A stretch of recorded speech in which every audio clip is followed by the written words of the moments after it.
तो दोस्तों crypto currencies पर बैन के बारे में आज हम बात करेंगे। 3 दिन पहले ही इकोनॉमिक टाइम में जो न्यूज़ आई है कि क्रिप्टो करेंसी पर बैन लग सकता है फ्यूचर में, आज हम उसी बारे में बात करेंगे। आइए स्टार्ट करते हैं। Hello friends, this is Vijay, welcome to my info channel. तो दोस्तों आज हम बात करेंगे क्रिप्टो करेंसीज के बैन को लेकर। पिछले 3 दिनों से एक न्यूज़ चल रही है इंडिया में कि क्रिप्टो करेंसीज के ऊपर बैन लगने वाला है।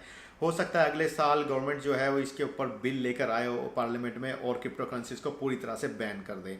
तो दोस्तों ये न्यूज़ चल रही है पिछले 3 दिनों से, और ये न्यूज़ आई है इकोनॉमिक टाइम में, जो बहुत ही रेपुटेटेड न्यूज़पेपर है। और कहा जा रहा है कि उनके सोर्सेज से उन्हें पता लगा है कि क्रिप्टो करेंसीज के ऊपर के बैन के ऊपर काम हो रहा है फाइनेंशियल मिनिस्ट्री में। तो दोस्तों बात कितनी सच है कितनी गलत है ये तो मुझे नहीं पता है, लेकिन जो न्यूज़पेपर वो काफ़ी रेपुटेटेड है, उनके सोर्सेज भी काफ़ी अच्छे हैं, तो हो सकता है सही होगी ये बात। अब दोस्तों सबसे बड़ी बात यह है कि क्या क्रिप्टो करेंसीज पर बैन लगेगा, ये सबसे बड़ा क्वेश्चन है। दोस्तों मुझे लगता है कि क्रिप्टो करेंसीज पर बैन नहीं लगेगा। इसका मैं जवाब आपको लेटर वीडियो में दूंगा, तो इस वीडियो को पूरा एंड तक देखिए, तो आप भी एक तरह से एश्योरेंस मिल जाएगा आपको कि क्रिप्टो करेंसीज पर शायद बैन ना लगे। अब मैं ये क्यों कह रहा हूँ ये मैं आपको लेटर वीडियो में बताऊंगा। तो दोस्तों ये बात करते हैं पहले क्रिप्टो करेंसीज के बैन पर। दोस्तों क्रिप्टो करेंसीज के बैन की चर्चाएं पिछले 2-2.5 सालों से हो रही है। जब से बिटकॉइन का प्राइस 20,000 पर गया था, उसके बाद से गवर्नमेंट की काफ़ी सारे स्टेप्स आ रहे हैं क्रिप्टो करेंसीज को लेकर। 2018 में फाइनेंस मिनिस्टर जो अरुण जेटली थे, उन्होंने भी पार्लियामेंट में कहा था कि क्रिप्टो करेंसी जो है वो लीगल टेंडर नहीं है।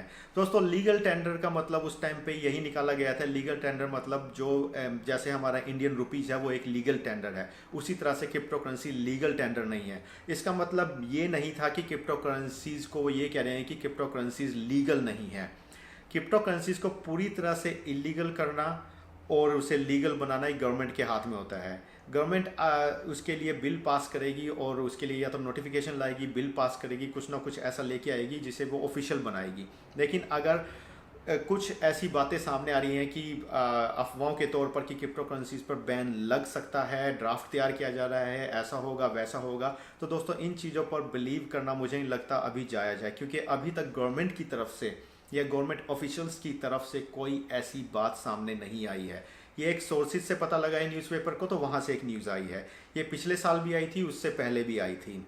पिछले साल जो न्यूज़ आई थी वो आपको पता होगा, 10 साल की सज़ा और कुछ 10 करोड़ कुछ पता नहीं कितने का जो फाइन था, उसके बारे में बात हो रही थी। लेकिन उसका भी अभी पता नहीं उस ड्राफ्ट का क्या हुआ है और उसकी न्यूज़ कहाँ गई, क्या उसके ऊपर काम हो रहा है, क्या ये वही ड्राफ्ट है जिसके ऊपर ये काम कर रहे हैं, और उसकी अभी तक मतलब कि कुछ पता ही नहीं चला है कि उसका क्या हुआ है।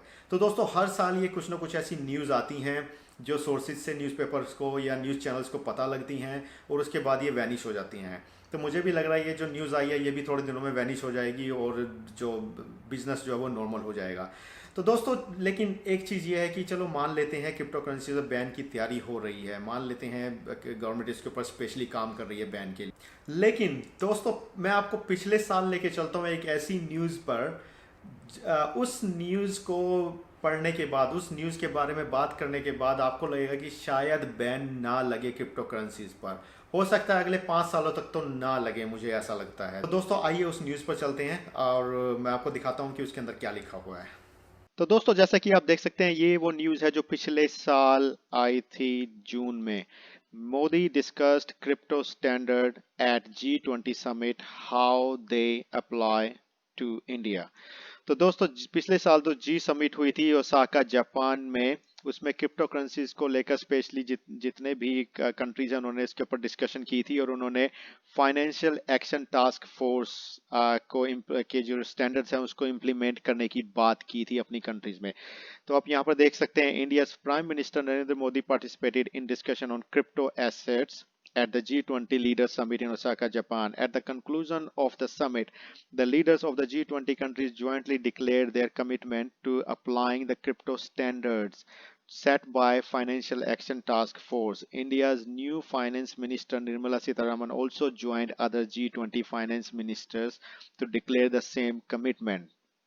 तो दोस्तों यहाँ पर आप देख सकते हैं कि प्राइम मिनिस्टर नरेंद्र मोदी ने जो है क्रिप्टो करेंसीज को लेकर उसके ऊपर डिस्कशन की थी, और उन्होंने जितने भी कंट्रीज ने डिस्कशन इसके ऊपर की थी उन्होंने फाइनेंशियल एक्शन टास्क फोर्स के ऊपर के जो स्टैंडर्ड है क्रिप्टो करेंसीज को लेकर उसको इम्प्लीमेंट करने की बात कही है। और निर्मला सीतारामन ने भी उसके अलावा और भी दूसरी जो मीटिंग्स हुई थी क्रिप्टो करेंसीज को लेकर उसमें कमिटमेंट किया है क्रिप्टो करेंसीज को रेगुलेट करने के लिए। लग रहा है कि क्रिप्टो करेंसीज को कंट्रोल करने के लिए कोई बिल लाया जा सकता है, ना कि उसे बैन करने के लिए। और दूसरा दोस्तों, अगर हम थोड़ा और नीचे जाएं तो यहाँ देखते हैं Modi participated in crypto discussion at G20 summit, India sherpa to the G20 Suresh Prabhu detailed this week various discussion Modi participated in at the two-day G20 Leaders Summit which took place on 28th June and 29th in Osaka, Japan. India will be the host country for G20 Summit in 2022. तो दोस्तों India जो है 2022 में G20 summit को host करेगा। तो दोस्तों इससे आप लगा सकते हैं कि तो एटलीस्ट 2022 तक तो कोई बैन नहीं लगने वाला है क्रिप्टो करेंसीज पर, ये मैं आपको कह सकता हूँ। क्योंकि इंडिया को G20 समिट होस्ट करना है 2022 में, वो नहीं चाहेगा कि कुछ दूसरी कंट्रीज करें और ये जो फाइनेंशियल एक्शन टास्क फोर्स की जो इम्प्लीमेंट करने की बात हो रही है इंडिया बैन लगा दे। तो दोस्तों आप देख सकते हैं, इससे आप लगा सकते हैं कि 2022 तक तो क्रिप्टो करेंसी बैन नहीं होने वाली है। अब दोस्तों आगे पढ़ते हैं कि इसमें क्या लिखा हुआ है कि prime minister Narendra Modi who led India's delegation raised many issue of global concern as well as highlighted the role of India's new innovation into making changes in a manner that benefits all. तो दोस्तों prime minister Narendra Modi ने G20 summit में जितनी भी country I थी उनसे commitment किया है कि वो न्यू इनोवेशन और टेक्नोलॉजी को लेकर काम करेंगे ताकि सारी कंट्रीज को इससे बेनिफिट हो। अब आप सोचकर देखिए कि G20 में जितनी भी कंट्रीज थी उन सब ने अगर जो क्रिप्टो करेंसीज को पूरी तरह से अपनी कंट्रीज में लीगल कर दिया और इंडिया ने नहीं किया तो इंडिया को काफी लॉस हो सकता है इसमें G20 समिट में अगली मीटिंग में, और प्लस जो बेनिफिट्स होंगे उसके भी इंडिया को काफी लॉस हो सकता है। तो और दूसरा दोस्तों यहाँ पर अगर हम नीचे जाएं तो मेन जो चीज यहाँ पर लिखी हुई है कि we the leaders of the G20 met in Osaka, Japan on 28-29 June 2019 to make united efforts to address major global economic challenges. We reaffirms our commitment to applying the recently amended FATF standards to virtual assets and related providers of anti-money laundering and countering the financing of terrorism। तो दोस्तों G20 में जितनी भी countries ने part लिया था Japan में, उन्होंने सब ने रिअफर्म और कमिटमेंट किया है कि वो FATF स्टैंडर्ड्स को अप्लाई करेंगे और क्रिप्टो करेंसीज को कंट्रोल करने के लिए। और उससे क्या होगा कि मनी लॉन्ड्रिंग पर थोड़ा जो भी मनी लॉन्ड्रिंग हो सकती है क्रिप्टो करेंसीज को लेकर उस पर रोक लगेगी, और जो टेररिज्म को भी बढ़ावा नहीं मिलेगा अगर जो इसे रेगुलेट कर देते हैं। इस पे बैन लगाने से कुछ नहीं होगा, इसे रेगुलेट ही किया जा सकता है ताकि पूरी वर्ल्ड को इससे बेनिफिट हो सके। ब्लॉकचेन की जो टेक्नोलॉजी है उसको पूरा वर्ल्ड फ्यूचर में यूज कर सके। तो बैन लगाने का मुझे नहीं लगता कि यहाँ पर कोई ऐसी बात की जा रही है। तो दोस्तों इन सब चीज़ों के बाद जो मैंने अभी पढ़ी हैं आपके सामने, जितनी भी ये पैरा मैंने आपके सामने पढ़े हैं, अब आप ये सोच रहे होंगे कि FATF है क्या। तो दोस्तों FATF जो है वो इंटर गवर्नमेंटल ऑर्गेनाइजेशन है जो कि रिस्पॉन्सिबल है ग्लोबल पॉलिसीज को डेवलपमेंट में। जो ग्लोबल पॉलिसीज होती हैं वो इसको FATF जो ऑर्गेनाइजेशन है उसके द्वारा देखा जाता है। और बेसिकली ये मनी लॉन्ड्रिंग और एंटी टेररिज्म के जो पॉलिसीज होती हैं उसके ऊपर काम करती हैं। तो यहाँ पर आप देख सकते हैं the FATF is an inter governmental organization responsible for developing global policies in areas such as combating money laundering. It currently comprises 37 member jurisdiction including India and 2 regional organization। तो दोस्तों जैसा कि आपने देखा इस न्यूज़ में, जो पिछले साल ये न्यूज़ आई थी कि G20 समिट में जब इंडिया ने पार्टिसिपेट किया था तो इन्होंने क्रिप्टो करेंसी की स्पेशल जो मीटिंग हुई थी उसमें उसको अटेंड किया था फाइनेंशियल मिनिस्टर ने। और दूसरा मोदी ने भी इसके बारे में G20 समिट में बात की थी क्रिप्टो करेंसीज को रेगुलेट करने के लिए। तो दोस्तों अब आप खुद सोच कर देखिए कि पिछले साल जो ये न्यूज़ आई थी कि क्रिप्टो करेंसीज को बैन करने के लिए ड्राफ्ट तैयार किया जा रहा है, और उससे पहले ही G20 समिट में गवर्नमेंट ने कमिटमेंट किया था कि जो FATF की जो रिकमेंडेशन है उसको इम्प्लीमेंट किया जाएगा। तो अब आप ये सोच के देखिए कौन सी न्यूज़ सच हो सकती है। या तो ये G20 समिट वाली, या वो जो सोर्सेज से पता लगा है कि ड्राफ्ट क्या तैयार किया जा रहा है, या वो वाली। अब दोस्तों मुझे तो नहीं पता कि किस पे मैं बिलीव करूं, लेकिन मैं इतना कहता हूँ G20 वाली जो समिट है, जो ओपन मीटिंग थी, उसके ऊपर मैं बिलीव कर सकता हूँ। सोर्सेज से मिली हुई इंफॉर्मेशन को तभी बिलीव करूंगा जब ऑफिशियली इसको कहा जाएगा गवर्नमेंट की तरफ से या किसी गवर्नमेंट ऑफिशियल की तरफ से।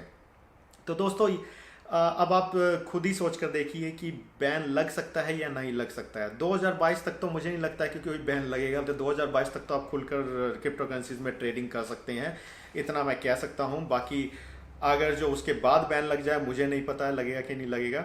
लेकिन काफ़ी 2022 में भी 2 साल और हैं, तो काफ़ी कुछ चीज़ें चेंजेस भी होंगी, नई टेक्नोलॉजीज़ भी आएंगी, और काफ़ी कुछ चेंज हो रहा है डेली बेसिस पर। टेक्नोलॉजी बूम कर रही है, तो हो सकता है कि कुछ नया आ जाए और गवर्नमेंट अपना माइंड चेंज कर ले, अगर उन्होंने ऐसा मन बनाया है क्रिप्टो करेंसीज पर बैन लगाने का। तो एटलीस्ट 2022 तक तो मुझे नहीं लगता कि कोई बैन लगने वाला है। तो दोस्तों ये थी छोटी सी इन्फॉर्मेशन क्रिप्टो करेंसीज के बैन को लेकर। उम्मीद है ये वीडियो आपको पसंद आई होगी। अगर पसंद आई है तो इसे लाइक जरूर करिएगा और शेयर जरूर करिएगा। और दोस्तों अगर आपने अभी तक मेरे चैनल को सब्सक्राइब नहीं किया है तो आपको रेकमेंड करूंगा मेरे चैनल को सब्सक्राइब कर लीजिए इसी तरह की वीडियोस के लिए, और बेल आइकन को जरूर दबाइए ताकि आपको नोटिफिकेशन मिलते रहे फ्यूचर में। तो दोस्तों अगली बार मिलूंगा किसी नए टॉपिक के साथ, तब तक के लिए बाय बाय।